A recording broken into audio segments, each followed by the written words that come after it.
has created our discussion and decision, bringing critical outcomes to your board.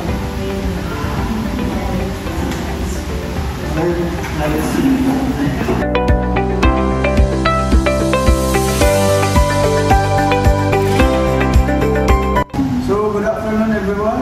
So, welcome to our annual budget hearing here in Barangay Victoria. So, today we decided to use our 100 million budget for infrastructure, health, and education and emergencies. So, we must follow the rules and be transparent. We got 100 million pesos this year. We must spend within this amount. We can spend more than we have. I check our money. We have some saved for emergencies, so we should be careful how to spend. So I made notes of everything. All members were told about the meeting. We need to fix roads and do public works. This helps the businesses and our people. So I propose 40 million pesos for this. Health is very important. Many can afford hospital care. We need more money for clinics and health. For people, I consume 30 million pesos.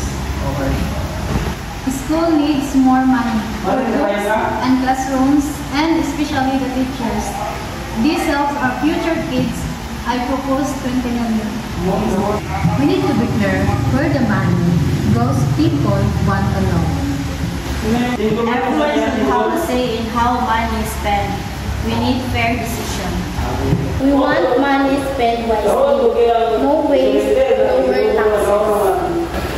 Okay, then let's discuss and decide.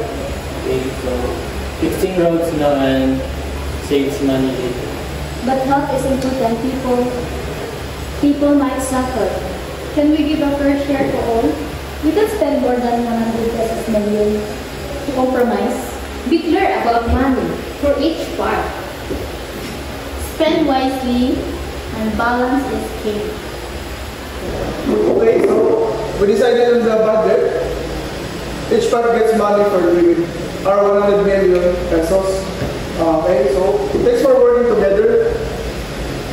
We'll serve people with transparency and fair meeting too.